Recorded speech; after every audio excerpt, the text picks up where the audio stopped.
That's a 0. Absolutely not. Waves always bring in the hard-hitting questions. There's often better ways to make low frequencies coexist. Partly because I don't want to lose my job. Hey, my name is Noah Glassman, aka MIXGIANT. Today, we are rating some very bizarre and maybe beneficial mix tips and tricks. All right, bring it on. I'm excited.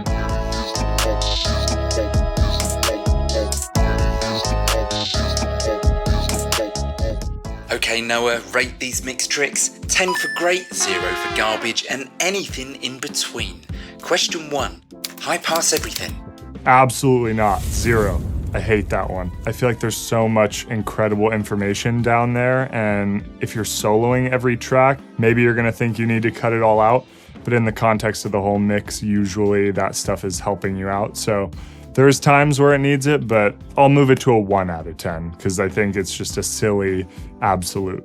Always mix with a reference track. I'll give it a 4. If an artist has a specific vision, then it's nice to use that as a reference point for balance or space or vibe, but I think every song is different, so there's never going to be a one-size-fits-all situation. Mixing in mono. I'll give that a 3. I respect people who take that approach, but sometimes when you take something out of mono, it's like it just jumps so far at you or is completely inaudible because if your information is all on the sides, then that's just never going to fully translate. So I understand the approach and the intention, and I do think if you can get something to sound great on little speakers that are in the corner of the grocery store or whatever, that's awesome, but I think we mostly are listening in stereo now. AI in mixing is the future. 0. I mean, partly because I don't want to lose my job. Ultimately, I think our decision making is very human. I really believe in intention, and that kind of calls for us to look at every layer of a song or every project as its own project. And so I don't think I could trust AI to handle the emotional part of mixing. I do think it could help with some of the redundant and annoying parts of mixing or prep or bouncing files. Checking your mix in the car. That's a 10. You know, testing in the car is more about testing in a space that you're comfortable and like to be a fan of music in. Because when we're in the studio, as a mixer or a producer, engineer, you're going to be critiquing every little bit and overthinking everything. And when you go listen in the car and you're driving home from the studio or you're listening to an album you love, you're maybe not as zoned in to critiquing the song. So I think the car test is important because less pressure involved. Tune every vocal.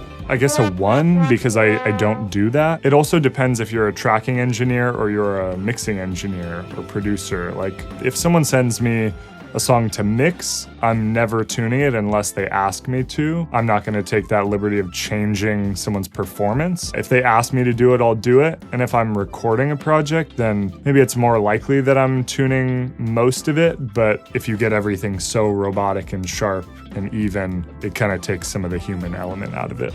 Mixing through your master chain as early as possible. Waves always bring in the hard-hitting questions. I'll give that a 5. I don't think every song is the same or every situation is the same. I'm more into having like a light amount of processing on the master and then kind of working around and then kind of building that back up and kind of going back and forth. But I don't think I like to just immediately kind of cream the master. I think it's a little distracting sometimes. Prioritize compression on groups over compression on individual tracks. Maybe we'll give that a 4 because I think there is a time and a place for doing that. Kind of depends on your source material. If something is really dynamic in every single layer, that's where I think you need to kind of go in and control all of that or clip gain or compress, and then maybe you can do something lighter to the group. But if things are already sounding really good, sometimes you can get that same effect putting that processing on the group instead. Subscribe to the Waves YouTube channel. It's an easy 9, you know? The 10 feels absolute. You know, I don't want this to be polarizing. I want the people to know this is a real situation, you know, this isn't scripted. This is authentic MIXGIANT answers. But I think it's a 9. I mean, they've got so many legends on the channel. You know, I'm grateful to be joining this group of people who are participating in this. So I think that's a pretty easy 9. Maybe a 10, but I don't want the bias, you know? Your check's in the post. Never boost EQ, only cut. 2. As a starting place, I'm almost always cutting, but it's rare that I'm boosting EQ unless I did some kind of cut first. So I think they really coexist, and I don't think there should be any onlys in mixing for anything. I think every song is different. Tracking vocals through real-time pitch correction plugins. 10. There's a lot of artists who are using pitch correction as an artistic tool, and so I think that's totally cool and usually kind of gives energy or kind of inspires a different performance. So I think it depends on the artist, but I'm pro live pitch correction. Sidechain compression. I'll give it a 5 out of 10. When you get into mixing, you maybe aren't using it very much, and then someone tells you, oh, like, are you not sidechaining your kick and bass and, you know, getting all that clarity, whatever, and you start doing that.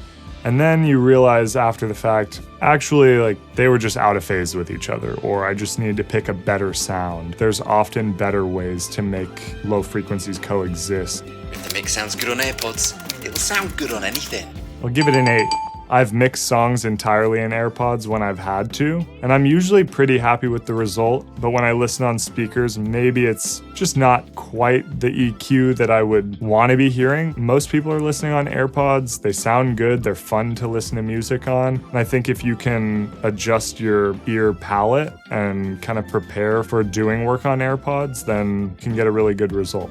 Stereo imaging plugins are essential. I'm going to give that a 9 out of 10. Sometimes you might have a somewhat flat or two-dimensional mix happening, utilizing stereo imaging, both with reverb and delay, but also, you know, depth and width and changing the arrival time of each speaker. I think you can get really, really cool results. I love automating width between verses and choruses and taking the verse from being in here to the whole song opening up in a chorus. So that impact is really, really cool. Always pan your backing vocals away from your lead vocal. I'll give that a 7.5. I like that one. It's nice to let the lead be the lead. I love to kind of have a lead vocal be under the spotlight. So sometimes if I'm doing stacks, I might like to pan doubles and things just outside of it. It's not like everything has to be super wide. You know, maybe you have doubles wide and then harmonies that kind of come in and surround the lead vocal. It's pretty rare that I want to have background vocals right on top of the lead vocal because it's kind of a distraction. Parallel compression. It's awesome. We'll give it an 8 out of 10. I think it's the perfect solution when you don't want to boost your direct signal for kicks and snares and vocals and really anything that you want to have more presence without drastically increasing the volume. I think it can really bring some attention to different elements of a song. Always mix at low volumes. I'll give it a 6. I do listen at a low volume when I'm mixing. I think it's important for longevity, kind of keeping perspective and not giving yourself too much ear fatigue. I mean, I think we only probably get about an hour of perspective on a song before we no longer really have those fresh ears on it. There's a time and a place to listen loud. Is this a song that's going to be played loud, or is this a song that's going to be played quietly? If it's for the club or a track that's really hard hitting, then you need to make sure as you turn up the volume that you aren't just killing people's ears in the mid-range. Color code every track before starting a mix. I'm going to give that a 9. The moment I start, I don't want to have to think about any of the technical. I want to immediately dive in and start mixing the song. It's really about preserving perspective. If you can prep and get everything done, and then next time you sit down to work on the song, everything is organized, your brain has to do less thinking, and you can immediately jump into the song and just let your instincts ride from there. Always automate volume on lead vocals.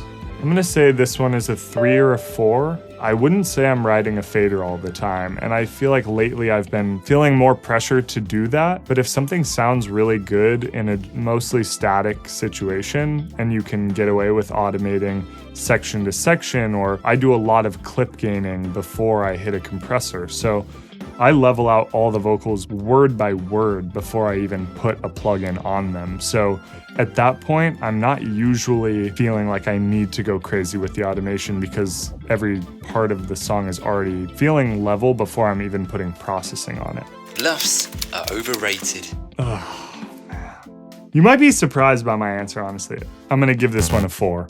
As a mixer, it is so brutal when someone sends me a mix that's -5 LUFS or something already, and there's just so little that you can do to keep that feel and also really clean it up. There's distortion and clipping and craziness that comes with that. I do love a really clean mix, and I think you can get something at -9 or -8 that bangs as hard as something that's at -6 or -5. LUFS are not overrated, but sometimes that -5 demo just smacks and is super cool, and I think that's okay too. Compression is more important than EQ. That's a 0. Absolutely not. I'm grateful that I didn't take the path of like engineering school, because I'm often very confused about the use of compression in the pro audio mixing space. Being intentional is extremely important to me as a mixer, so I'm never putting a compressor on something unless it absolutely needs it. It's more often that I want to make a super intricate EQ move than it is that I want to throw off the groove or the movement of an audio file. I love compression. It is an important tool in the tool belt, but I would absolutely not take it over an EQ, and oftentimes I'm using a compressor more for the vibe and the tone than I am for the gain reduction. So compression is extremely useful and it has its place, but it is absolutely not more important than EQ to me. Thanks again for tuning in. My name is MIXGIANT. I hope these tips were helpful or insightful. We'll see you next time. Peace.